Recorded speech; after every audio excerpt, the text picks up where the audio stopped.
Welcome to Dave's Daily Crypto Take. Today is Thursday, June 2nd, 2022. Let's take a look at today's charts. At number one, BTC is at $29,820.10, down 6.52%.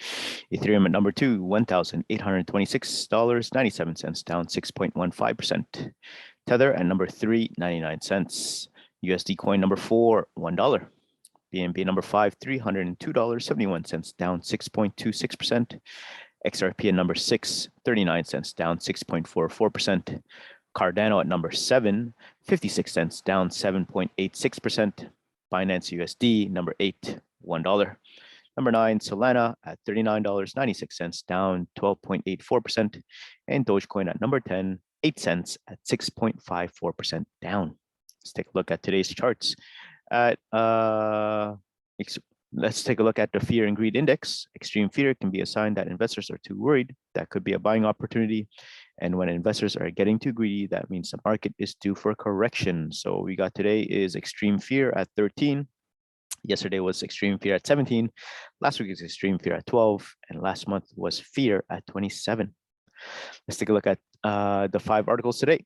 Article number 1 is bear market outlook, public Bitcoin mining companies and their profitability. Article number 2, Terra collapse, regulators eye stablecoin safeguards and capital rules for banks' crypto holdings. Article number 3, analyzing blocks, Bitcoin knowledge and perceptions, part 1, income and inclusion. Article number 4, father-son duo sentence for laundering cash with Bitcoin in weed scheme. And last but not least, the main topic today is, can El Salvador save its risky Bitcoin gamble? All right, before we get into the articles, just want to say thank you so much to everyone that's been supporting me. I know if you guys been watching and listening to the Dave's Daily Crypto Take podcast and YouTube videos, again, thank you so much. If you're in the podcast space, take a look at Apple, Google, and Spotify podcasts. I'm on all 3 platforms. And if you're in the YouTube space, please like, share, and subscribe. Helps me out greatly. All right, let's get into it, everyone. Article number 1, bear market outlook, public Bitcoin mining companies and their profitability. As the market inches towards what looks to be a bear market, Bitcoin investors are looking towards other blockchain avenues to weather what is expected to be a long winter. Public Bitcoin miners are one of the avenues that grew prominence through the bull rallies of 2021. The growth of the value of their stocks during this time had drawn investors to them. And as the market slows down, we take a look at which of these public miners are best positioned to weather a crypto winter.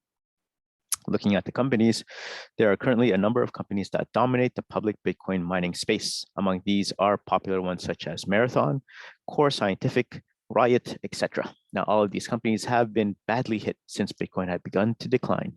However, some have managed to shoulder the decline in interest better than others. This is apparent in the market caps even after recording more than 50% in losses from their peaks.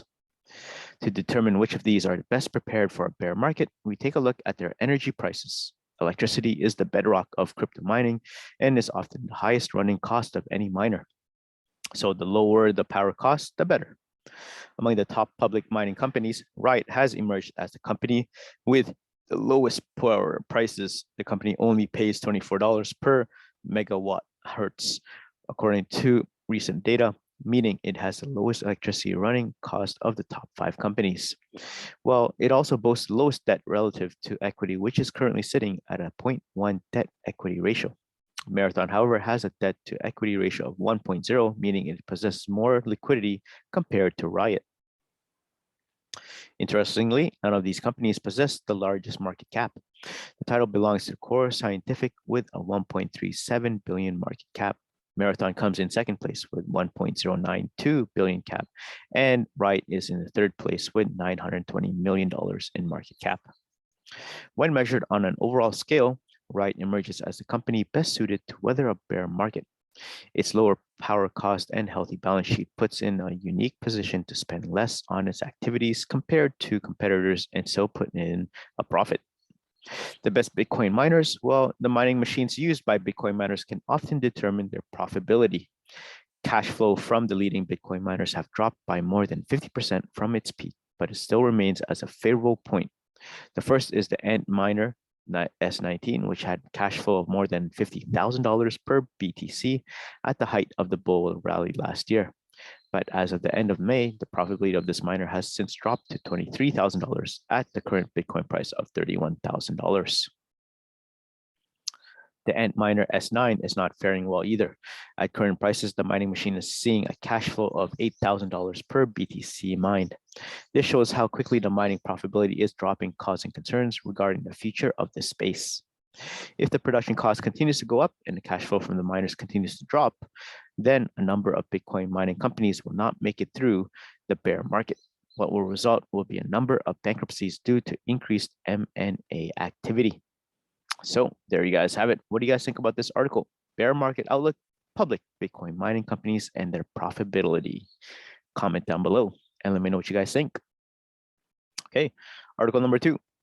Terra collapse, regulators eye stablecoin safeguards and capital rules for banks' crypto holdings.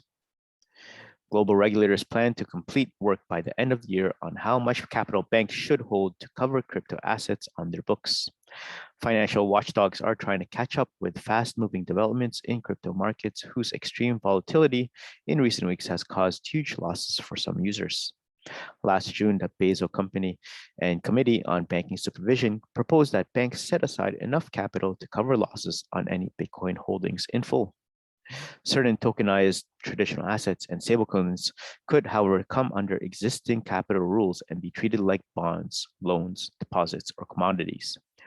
Earlier this month, Terra USD, a stablecoin tied to the US dollar, collapsed. The meltdown cost investors tens of billions of dollars as they pulled out of the market in a panic that have some compared to a bank run. Recent developments have further highlighted the importance of having a global minimum prudential framework to mitigate risks from crypto assets, the Basel Committee said in a statement on Tuesday. Building on the feedback received by external stakeholders, the committee plans to publish another consultation paper over the coming month with a view to finalizing the prudential treatment around the end of this year. Countries which are members of Basel are committed to applying its agreed principles in their own national rules. New safeguards for stablecoins. While stablecoins, which play a pivotal role in crypto markets, are digital tokens pegged to the value of traditional assets, such as the US dollar, and are seen as having a bigger role in payments. The collapse of Terra USD, a popular stablecoin, which was the 10th largest cryptocurrency, caused alarm among central banks and governments. A growing number of them are now signaling their intention to introduce new rules and safeguards to protect cryptocurrency users and the stability of the broader financial system. Well, regulation looming in the UK. Britain's finance ministry has set out its own plans for amending existing rules to deal with any major stablecoin collapse that may pose a systemic risk. Banks, insurers, and mainstream payment companies must already comply with rules which ensure their deposit accounts, policies, or services can be transferred quickly to another provider if they go bust to help avoid panic and contagion in markets. Since the initial commitment to regulate certain types of stablecoins, events in the crypto asset markets have further highlighted the need for appropriate regulation to help mitigate consumer, market integrity, and financial stability risks. The failure of a systemic digital settlement asset firm could have a wide range of financial stability as well as consumer protection impacts, the ministry said in a consultation paper. This could be both in terms of continuity of services, critical to the operation of the economy, and access of individuals to their funds or assets. While work continues on whether bespoke rules were needed for winding down the failed stablecoins, the UK government suggests adapting existing rules to protect consumers from payment firm insolvency. It has proposed amending the Financial Market Infrastructure Special Administration regime to give the Bank of England regulatory oversight over stablecoins issuers to ensure their system are robust and can withstand a crisis. The BOE would also be given powers of direction over administrators appointed to deal with the collapsed stablecoins. The British government is calling for feedback on the proposal by August 2nd. So there you guys have it. What do you guys think about this article? Terra collapse, regulators eye stablecoin safeguards and capital rules for banks' crypto holdings. Comment down below and let me know what you guys think. All right, article number 3. Analyzing Blocks Bitcoin Knowledge and Perceptions, Part 1, Income and Inclusion. The new block report, Bitcoin Knowledge and Perceptions, is a tour de force, a massive online survey turned into surprising data. The phenomenally designed publication challenges several assumptions that the public has about Bitcoin. Block's intention with it to provide a resource for decision makers to better understand people's knowledge and perceptions of Bitcoin across different geographies, genders, and ages. Well, about the methodology, the Block Bitcoin survey was conducted by Wakefield Research among more than 9,500 nationally representative adults aged 18 plus in 3 regions, 2,375 in the Americas, 4,360 in EMEA, and 2,860 in APAC, including an oversample to ensure 100 Bitcoin owners per region between January 10 and January 28, 2022, using an email invitation and online survey. So what did Block and Wakefield find out about the world's perception of Bitcoin? We're going to cut to the chase and tell you exactly that. Block's report on income.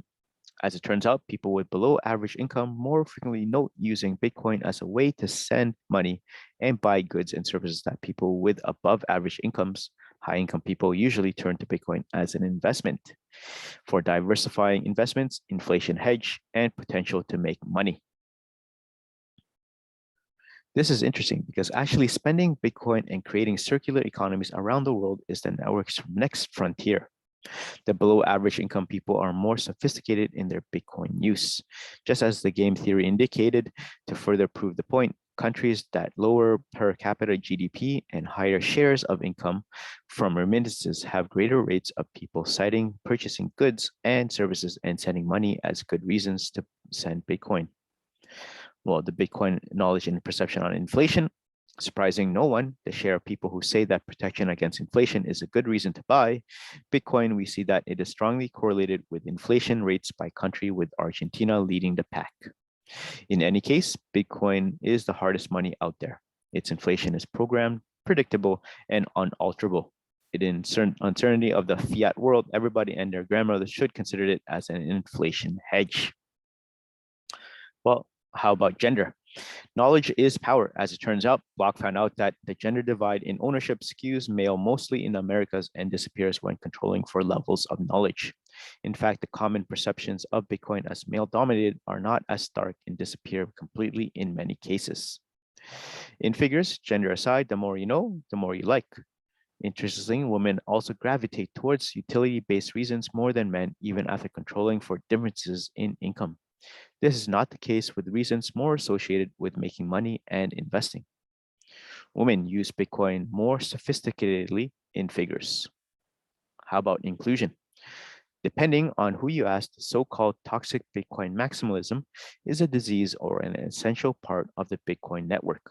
The question in Block's report was whether or not they agreed with the statement that the Bitcoin community is a select group and not inclusive of people like them. And surprisingly, their income, gender, and age didn't affect their response. So what did affect their response? There's a lot of variation from country to country. People in South Africa, Argentina, and China do not feel excluded from the Bitcoin community, whereas people in India, the UK, and Australia do feel excluded. This might be the most interesting statistic so far. It doesn't lead to any easy conclusion, though. What do these two groups of countries have in common among them? The answer is not immediately apparent. Keep your eye on Bitcoinist for a deeper look. And other than that, here is the article. What do you guys think about this? Analyzing Block's Bitcoin Knowledge and Perceptions, Part 1, Income and Inclusion.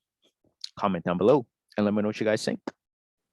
All right, before we get into the next round of articles, just want to say thank you so much to everyone that's been helping me out and supporting me with this journey. If you guys have any podcast realms, you can catch me on Apple, Spotify, or Google Podcasts. And if you're in the YouTube space, please like, share, and subscribe. Please share it out to your friends and family that are interested in unbiased crypto news. All right, let's keep on going. Article number 4 is Father-Son Duo Sentence for laundering cash with Bitcoin in weed scheme. Both were sentenced to 5 years in prison for money laundering and conspiracy to manufacture and distribute marijuana. 2 points in this article. pair was convicted of laundering over $100,000 from sales using Bitcoin and the dark web. Unlicensed company manufactured hash oil and other marijuana products. The Department of Justice announced the sentencing of a father and son from Monroe, Washington to 5 years in prison yesterday after being charged with allegedly operating an illegal marijuana business and using Bitcoin to launder money. The Department of Justice charged the pair after an investigation by the Department of Homeland Security and Drug Enforcement Administration in 2020. Kenneth Warren Rule, 28, was sentenced to 5 years for allegedly money laundering and conspiring to manufacture and distribute marijuana. His father, Kenneth John Rule, 47, was sentenced to 5 years in prison for conspiracy to manufacture and distribute marijuana. Well, father and son sentenced to prison for money laundering and illegal marijuana business. Pair chose to defy state marijuana licensing scheme and laundered over $100,000 from sales using Bitcoin and the dark web. According to the DOJ, Kenneth Warren Rule agreed to exchange Bitcoin for cash, going so far as to offer advice on using digital currency to hide funds. Rule exchanged $142,000 worth of Bitcoin for cash with agents who were posing as human traffickers who wanted to launder money. At the time of their arrest on March 11, 2020, Bitcoin was trading at $7,950 per coin, according to CoinMarketCap. At the same time, the DOJ says the pair operated an unlicensed product business using cash and cryptocurrency to sell to customers nationwide. The DOJ says that the operation grossed more than $13 million with a net profit of $2.5 million. Not only did this pair produce and distribute marijuana products on the dark web, in violation of the state's regulatory scheme, they also illegally laundered immense amounts of Bitcoin that their enterprise earned, said U.S. Attorney Nick Brown. When law enforcement moved in, there were more than a dozen firearms, some loaded and ready to be used to protect their drug trade. Bitcoin's use in crime continues to be a stick that regulators use to beat back the mainstream adoption of digital currency. Last month, Jeremy Spence, a 25-year-old Rhode Island crypto trader known as Coin Signals on social media, was sentenced to 42 months in prison for earning what a Department of Justice called a Ponzi-like scheme crypto investment. So, other than that, what do you guys think about this article? Father-son duo sentenced for laundering cash with Bitcoin in weed scheme. Comment down below and let me know what you guys think. All right, last but not least, the main article today is, can El Salvador save its risky Bitcoin gamble? Well, here we are. On June 7, 2021, El Salvador President Nayib Bukele announced an audacious plan to make Bitcoin legal tender. Ana Cat Brigida is a reporter who covers Latin America. She lives in Honduras now, but was based in El Salvador when Bukele made his announcement. From there, Brigida says everything went at full speed. With 90 days, El Salvador had to build its own Bitcoin wallet, install Bitcoin ATMs, and sell the country's population on the idea of Bitcoin, an idea that had been brought there by expat crypto enthusiasts and embraced by President Bukele. Despite the buildup, and many small businesses are still not able to accept Bitcoin payments, and now the price of Bitcoin has dropped by roughly 37% since September. That means El Salvador's holdings on the cryptocurrency have plummeted. On Friday's episode of What's Next, I spoke with Brigida about El Salvador's Bitcoin gamble, and here is what is said. When the Salvadoran government made Bitcoin legal tender in September, it used a playbook from a small coastal town called El Zonte, also known as Bitcoin Beach. In El Zonte, people, mostly expats, had been using Bitcoin for a few years. You could still pay in US dollars, which are El Salvador's main currency, but townspeople had their own app and local businesses took Bitcoin. The central government took that blueprint and tried to go national with it. What exactly did they do to make this a national experiment? The government developed an app which is called the Shivo Wallet that can be downloaded by any smartphone. It works like any other crypto wallet. When you're making a purchase, the vendor also has this app, and there's a code to scan with the price. One person, either the vendor or the buyer, creates a code with the price, and the other person scans it. And that's how you make a purchase. It's easy if the technology is working and there's no error message. But sometimes there are some glitches. The government tried to get Salvadorans to adopt Bitcoin by offering a $30 incentive if you downloaded the Shivo app. We talked with lots of different Salvadorans about using the app and their Bitcoin experiences for a story. And what did you find? What we found was that the adoption rates are pretty low. and that Bukele has not really been able to convince the average Salvadoran that they need to use this on a day-to-day basis. And it's not also clear that it's even the point of this whole experiment to be using Bitcoin to buy a pupusa or to buy a coffee. It's not very practical. The technology is a bit wonky still, and as we're now seeing with the crypto crash, the price of Bitcoin can be very volatile. And for many Salvadorans, it just doesn't make that much sense. Well, one argument that the government had made before the Bitcoin law was that it might bring people who are unbanked into the financial system. Well, did that happen? At least anecdotally, some of the barriers to get people banked are issues as well as people using Bitcoin. For example, people living in very rural areas where they might not have great internet access, or people who don't have a smartphone. It's complicated. I don't know that we've seen the data that shows for certain what the unbanked people are now using Bitcoin regularly. Well, the driving force of this El Salvador's president, Nayib Bukele, he's 40. He's a right-wing populist with authoritarian tendencies and a love of Bitcoin. His Twitter account is full of things like videos of a bunch of bankers and crypto enthusiasts at a meeting in El Salvador screaming about Bitcoin. We would all love to get into the head of Nayib Bukele and know exactly what he's thinking. I will say that just as reported in El Salvador, it's a bit challenging to cover the Bukele administration because he's no longer very transparent. When he was mayor of San Salvador, he enjoyed speaking much more to the media, but now he basically only speaks to media that he knows will be very kind to him. But I think one thing that's important aspect to understand El Salvador's economic situation, basically El Salvador needs to pay back its bonds, and it's a bit of a tricky situation because it has high debt that has been growing under Bukele and his predecessors.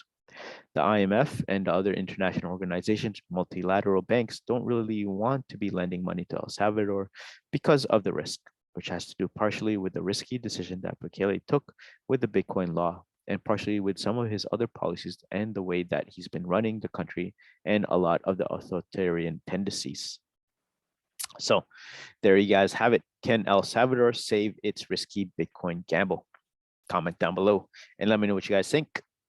All right, before we head out, let's take a look at the prices one last time. At number one, we got BTC at $29,817, Ethereum at $1,827, Tether 99 cents, USD coin $1, BNB $302, XRP 39 cents, Cardano 56 cents, Binance USD $1, Solana $39, and last but not least, Dogecoin at 8 cents. So there you guys have it. Thank you so much for making this far into the Crypto Take podcast and YouTube video. Again, this is Dave's Daily Crypto Take. Catch me on Apple, Spotify, and Google Podcast.